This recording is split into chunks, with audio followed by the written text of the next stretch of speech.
रगड़ लें।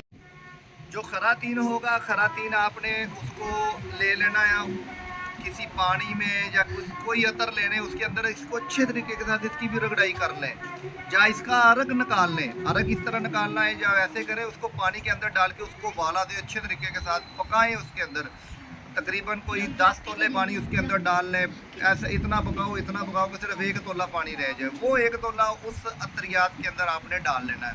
फिर आपने इन सब चीज़ों को इकट्ठा कर लेना। इकट्ठा करने के बाद आपने क्या करना है, उसको एक शीशी के अंदर बंद करके आपने रख देना है।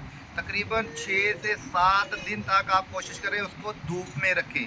धूप में रखने के बाद फिर आप उसको एक साइड पे रख दें, और ज़रूरत वक़्त के मुताबिक आप इसकी मालिश करें। मालिश करने के बाद आप मुबाशरत कर सकते हैं। इंशाअल्लाह इसका बहुत ज़्यादा फ़ायदा होगा। ये शादीशुदा हज़रात के लिए